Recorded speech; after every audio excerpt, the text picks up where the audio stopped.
বিবাহ সম্পন্ন হইছে, আমাগর সবার এখন নিরাপদ স্থানে পৌঁছানো দরকার। শুনছেন শুনছেন আপনি? আমার খুব ভয় লাগছে। এই ঝড় কি আমাদের পাপের শাস্তি? কি হচ্ছে কি সব? না, এটা পরীক্ষা। আমরা একসাথে সবকিছুর মোকাবেলা করব। দেখলেন কাজী সাহেব, এই বিয়েই গ্রামের অভিশাপ এনেছে। গ্রামের সকলকে বলে রাখি, আপনারা সাবধান হন। এই ঝড়ের লক্ষণ কিন্তু খুব খারাপের দিকে যাচ্ছে।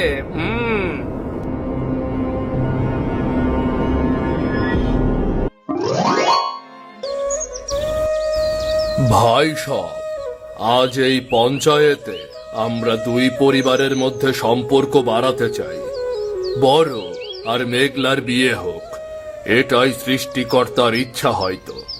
তাই ওদের মধ্যে মিল হলে আমরা সবাই খুশি। হ্যাঁ, আমার ছেলে বড়, অনেক পরিশ্রমী। মেঘলাও ভালো মেয়ে। এই বিয়েতে গ্রামের সবার মধ্যে শান্তি বজায় থাকবে, কারণ সবার মতেই আমরা এই বিয়ে ঠিক করতে চাচ্ছি। কিসের শান্তি? হ্যাঁ করিম ভাই, তোমার মেয়ের বয়স তো মাত্র 16। এত তাড়াতাড়ি বিয়ে দিয়ে কি লাভ? আমার ছেলে ফারুকের জন্য অপেক্ষা করতে পারতে। বয়স বাড়লে তখন আমরা না হয় সম্পর্ক বাড়াতে পারতাম। মুক্তার ভাই, মেয়ের বিয়ে তার বাবার সিদ্ধান্ত নিয়েই হচ্ছে। তুমি কেন মাঝখানে আসতে চাইছো? আমি বুঝতে পারছি না, আমার ছেলের বিয়ে নিয়ে অন্য কারো কোনো মতামত থাকবে কেন? এটা তো একান্তই আমার এবং আমার পরিবারের ব্যক্তিগত সিদ্ধান্ত। যদি দু পরিবার রাজি থাকে তবে বিয়ে হোক আগামী পূর্ণিমায়। সবাই যখন রাজি, সবাই যখন খুশি, তখন শুভ কাজে দেরি করে কি লাভ?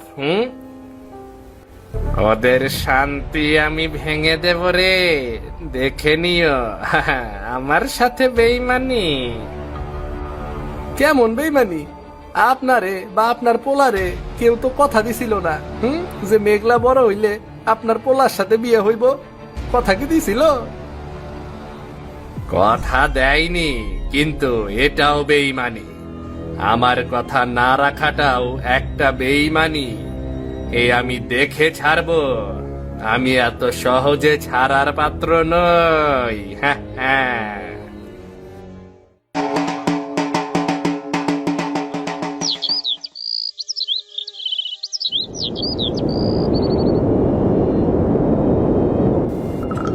হে সৃষ্টিকর্তা, এই ঝড় কি কোনো অশুভ সংকেত? আমার সন্তানের জীবন যেন অন্ধকারে ডুবে না যায়, ওরা যেন চির সুখী হয়। ভয় পেও না, এই ঘর, এই সুখ কখনো ভাঙেনি, আজও ভাঙবে না। আমরা কখনো কারো খারাপ করিনি, আমাদেরও কোনো খারাপ হবে না। কিন্তু এ কেমন আচমকা ঝড়! এই বাতাসের গতি, ঝড়ের দমকা হাওয়া, হে তো আমাদের খুব অচেনা। ঠিক বলেছ, এই ঝড় আমাদের একদম অচেনা। কিন্তু আব্বু, নদীর পানি কি উপচে পড়বে? বাইরের অবস্থা খুবই থমথমে। বাজারে সবাই বলছে আজ স্মরণকালের ভয়ানক ঝড় হতে পারে। তুই ভেতরে আয়, যা হবার তাই হবে। প্রকৃতির সাথে আমরা কিছুতেই পারবো না। হে কেমন আচমকা বাতাস, কেমন আচমকা ঝড়, যে ঝড় ধীরে ধীরে বন্যায় রূপ নেবে। আমরাও খুব চিন্তিত। এরকম ঝড় বা বন্যা কোনোটাই আমরা আগে কখনো দেখিনি। এ যেন এক অভিশাপ, যেটা আমাদের দিকে প্রকৃতি ঠেলে দিয়েছে। না, হ্যাঁ, এমন করে বলো না। প্রকৃতিও কখনো অভিশাপ নেয়? জানি না কেন যেন আজ মনে অজানা ভয় কাজ করছে। সবকিছু লণ্ডভণ্ড হয়ে যাবে না তো? আর ভয় পেয়ে কি হবে বলো? কপালের লিখন কি মুছে দেওয়া যায়? আজ বাদে কাল আমার বিয়ের দিন, আর আজ এত ঝড়। আমার খুব ভয় করছে। ভয় পেয়ে কি হবে রে বাবা? এসব আমাদের পরীক্ষা। সৃষ্টিকর্তা আমাদের অনেক ধরনের জিনিস দিয়ে পরীক্ষা করেন। হায় সৃষ্টিকর্তা, আমাদের সবাইকে সুস্থ রাখুন, আমাদের ভালো রাখুন। ছেলেটার নতুন জীবনটা এভাবে ঝড় দিয়ে শুরু হবে কোনো দিন কল্পনাও করিনি।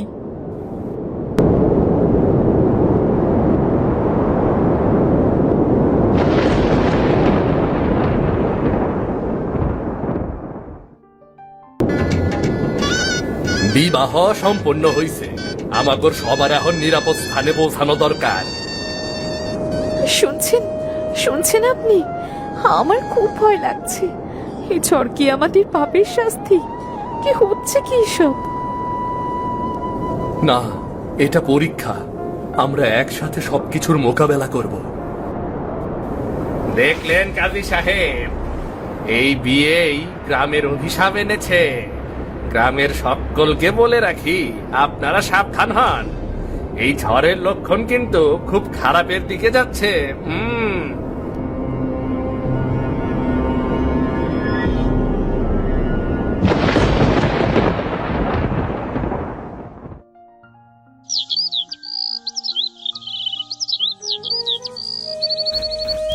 আব্বু, আম্মু, কে কোথায় আছো? তোমাদের কারো কোনো খোঁজ পাচ্ছি না কেন?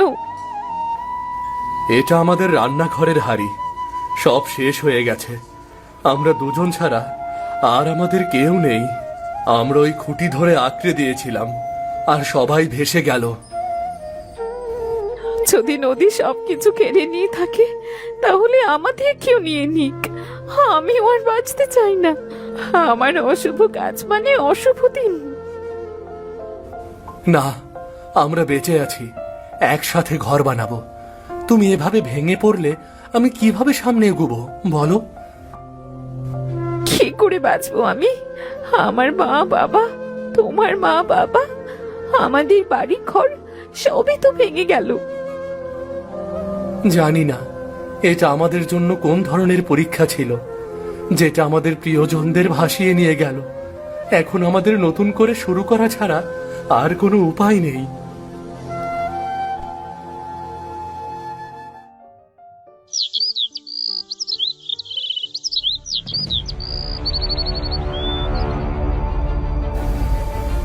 এই জমি আমার দাদা, তোমার বাবা আমাদের থেকে এই জমি কেড়ে নিয়েছে। চোরের মায়ের বড় গলা শুনেছি, আজ দেখছি চোর তুমি। ঝড়ের পর তুমি তো সব জমি দখল করেছ। মাইয়াটারে দিয়ে কাজ করাও, নইলে জ্বালাইয়া দিমু।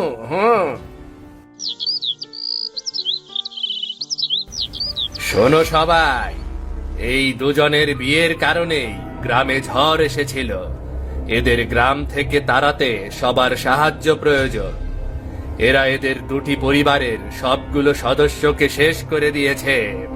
এদের জন্য গ্রামের আর কোনো ক্ষতি হোক, সেটা আমি কিছুতেই হতে দেব না, হতে দেব না। সত্যি নাকি এই সব? অঘোর জন্য ঝড় হইছে? আমার গরুটাও তো ভাইসা গেছে। আমার বাড়ির সবকিছু একদম শেষ হইয়া গেল। তাইলে আমরাও কি অগর দোষী বানামু নাকি? আমাগর কি এমন করা উচিত হইব? না না না, কখনোই না। এই মোক্তার প্রথম থেকেই অগর বিয়ের প্রস্তাবের বিপক্ষে আছিল। আর কোনো মানুষের পক্ষেই সম্ভব না প্রাকৃতিক দুর্যোগ নিয়ে আসা, বুঝলা? তুমি আমার স্বামীর রোদে দেয়া কাপড় টানছো কেন? তোমার কি লজ্জা নেই? মানুষের বাড়ি এসে তাদের জিনিসপত্র নিয়ে ঘাটাঘাটি করছো। লজ্জা তো তারই হওয়া উচিত, যে অভিশপ্ত মাইয়া, যে অভিশপ্ত বউ, যে তার নিজের মা বাবাকেও ধ্বংস করছে, সাথে নিজের শ্বশুর বাড়িও ধ্বংস করছে। তোমাকে এত বড় সাহস কে দিল আমার বিষয়ে এত বড় কথা বলার? মোকলেসের লোক হয়ে ঝড়ের পর থেকে সব অসহায় মানুষদের ঘর বাড়ি দখল করে আবার এসেছো বড় কথা বলতে। তোমার এত বড় স্পর্ধা, আমাগরে এত বড় কথা শুনাও। তোমার আমি দেখানে আমার বাড়ি এসে আমার উপর চড়া হয়ে আমায় কথা শোনাও। আমাকে বলছো কিনা দেখে নেবে। আজ হাটে নাকি পিঠা বিক্রি করতে যাইব, সেইখানে তোমারে দেখানে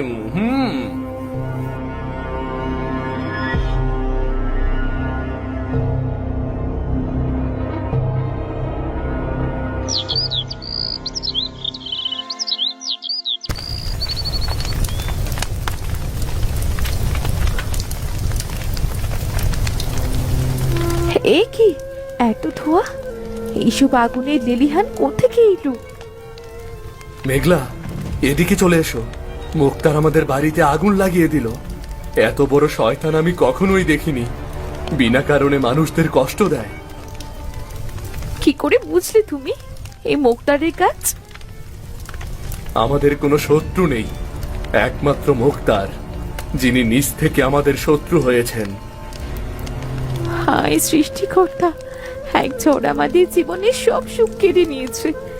এখন বিপরীত আগুন, সে কি আমাদের সবকিছু পুড়িয়ে ফেলবে? মুক্তার, তোর শেষ রক্ষা হবে না। মানুষকে শুধু শুধু যন্ত্রণা দেওয়া, কষ্ট দেওয়া, এসব কিছুতেই সৃষ্টিকর্তা সইবে না।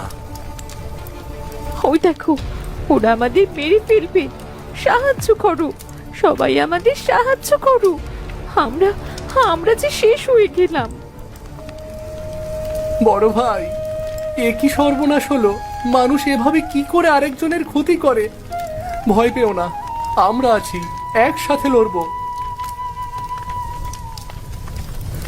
তোরা সবাই চলে যা এখান থেকে। ওদের মতো অপয়াকে গ্রাম থেকে না তাড়াতে পারলে আমরা সবাই ধ্বংস হয়ে যাব যে।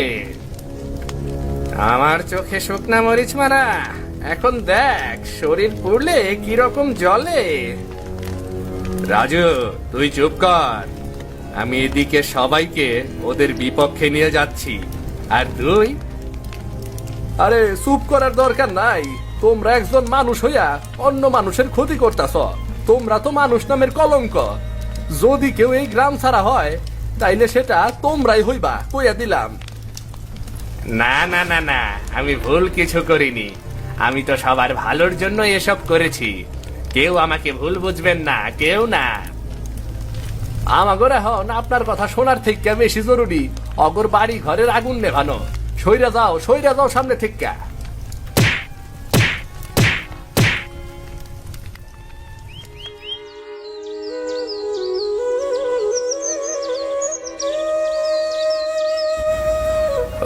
বড়, তোমার আব্বু আম্মু নদীর ওপারে আছেন। মুক্তার জেনে শুনে লুকিয়েছে সব।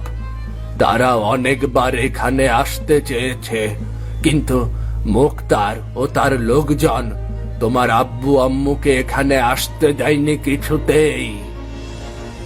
আপনি কি বলছেন এসব? আমি কি স্বপ্ন দেখছি? আমার আব্বু আম্মু সত্যি আছে? হ্যাঁ বাবা, আমি নিজে চোখে দেখেছি। বিশ্বাস না হলে আমার সাথে চলো, নিজে চোখে দেখবে তুমি। হ্যাঁ, সত্যি আমার বিশ্বাস হচ্ছে না। আমি কোনোদিন ভাবতেও পারিনি আমার আব্বু আম্মুকে আমি আবার দেখতে পাবো। বেঁচে আছে? কোথায়? আমরা তাদের কাছে যাবো আজই, এক্ষুনি। অবশ্যই যাবে, তারাও তোমাদের দেখার জন্য ব্যাকুল হয়ে আছে। না জানি কত কষ্ট পেয়েছে তারা এতদিন।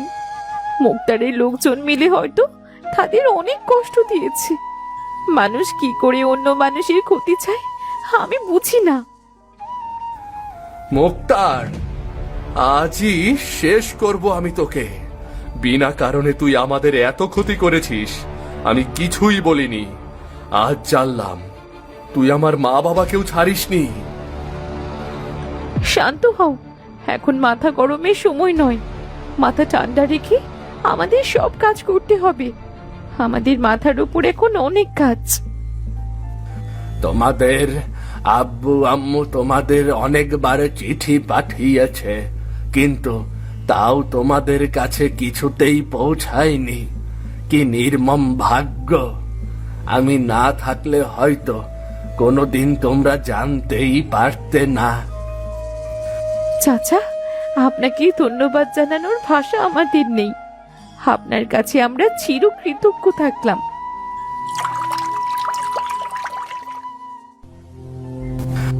মা বাবা, আপনারা তাহলে সত্যি আমাদের ছেড়ে যাননি।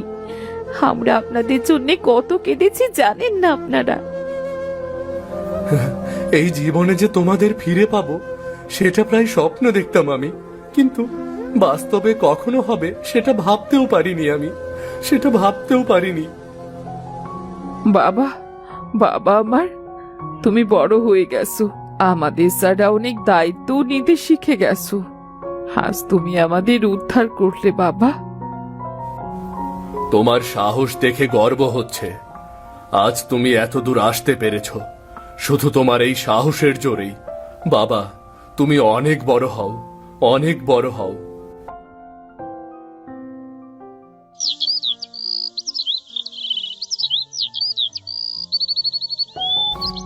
মা, বাবা, আপনারা বসুন, নিজের বাড়িতে বসে আরাম করুন।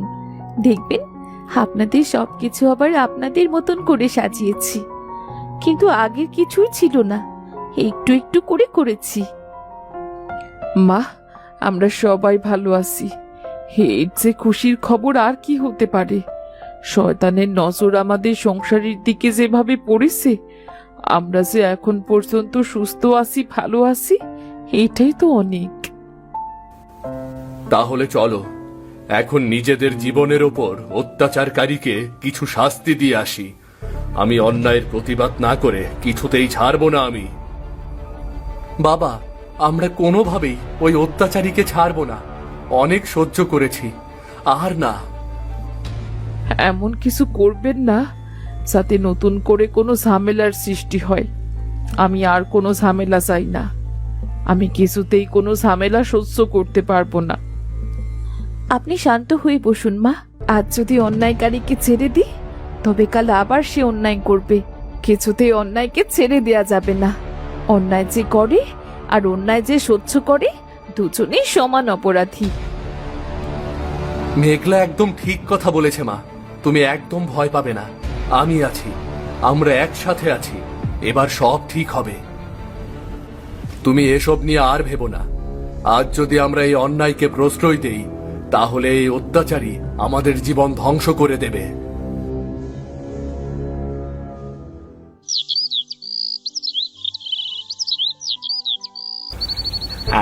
আমি আমি গ্রাম ছাড়ছি। আমি কিছু জানি না। আমি কিছু করিনি। এত বড় মিথ্যাবাদী! তোর স্থান এতটাই নিচে যে তোকে আমরাও কিছু বললে সেটা কম হয়ে যাবে। আমাকে ক্ষমা করে দাও, আমার ভুল হয়েছে, ক্ষমা করে দাও। কোনটা ভুল? আমাদের ঝড়ের পরে গ্রামে ফিরতে দাওনি সেটা, নাকি আমাদের আটকে রেখেছো সেটা, নাকি আমার ছেলেকে আর তার স্ত্রীকে পুড়িয়ে মারতে চেয়েছো সেটা বলো। ও মনে হয় আমাদের দেয়া চিঠিটা পুড়িয়ে ফেলেছে, সেটাকে ভুল হিসেবে ধরছে। মা, এই পরিস্থিতিতেও তোমার কথা শুনে হাসি পাচ্ছে। আমি যে কি বলবো সে ভাষা খুঁজে পাচ্ছি না। বাবা, আমরা আর কোনো ঝামেলায় যাব না। আমরা আইন নিজেদের হাতে তুলে নেব না। যাও, কিন্তু মনে রেখো, অন্ধকার কখনো জয়ী হয় না। তুমি শীঘ্রই ধ্বংস হবেই। তোমার ধ্বংস অনিবার্য। মেঘলা মা, মা কেমন আছিস? হে কি মা, আমি স্বপ্ন দেখছি নাকি অন্য কিছু? না মা, তুই সত্যিই দেখছিস। এই মোখলেস আমাদের সবাইকে আটকে রেখেছিল এতদিন। আমাদের দিয়ে অনেক কাজ করিয়েছে বিনা পয়সায়। অনেক চেষ্টা করেছি তোদের কাছে আসার, কিন্তু পারিনি। আমাদের সবকিছু কেমন যেন স্বপ্ন মনে হচ্ছে। বিয়ের পর এক মুহূর্ত কাউকেই আমরা পাইনি। সেই থেকে একা একা আমরা দুজনে ছোট থেকে হঠাৎ করেই বড় হয়েছি। আমরা খুব ছোট ছিলাম, কিন্তু পরিবেশ পরিস্থিতিতে একা বেঁচে থাকার জন্য আমাদের অনেক বড় করে ফেলেছে। মা আমার, অনেক বড় হয়েছিস, কত কষ্ট করেছিস। আমরা সবাই আজ এক হতে পেরেছি। সেই ঝড়ের রাতে সৃষ্টিকর্তার সেই পরীক্ষায় আমরা তাহলে পাশ করতে পেরেছি। মা, আমরা আর কখনোই আলাদা হব না মা। আমাদের আর কেউ আলাদা করতে পারবে না।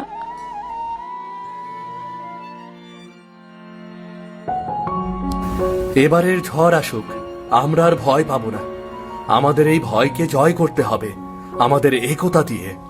আমরা আর কিছুতেই আলাদা হব না। শিখছি শিখছি, সততাই শক্তি। নিজের জীবনে যতটা সম্ভব ভালো থাকলে, মানুষের ক্ষতি না করলে, কেউ কখনো তোমার কোনো ক্ষতি করতে পারবে না।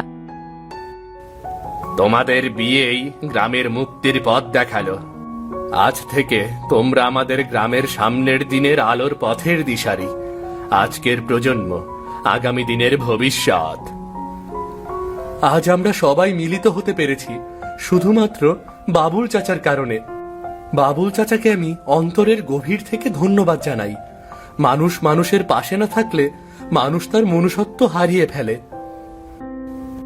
আমরা সবসময় একসাথে থাকবো, সুখে দুঃখে মিলেমিশে একসাথে নিজেদের জীবন সাজাবো।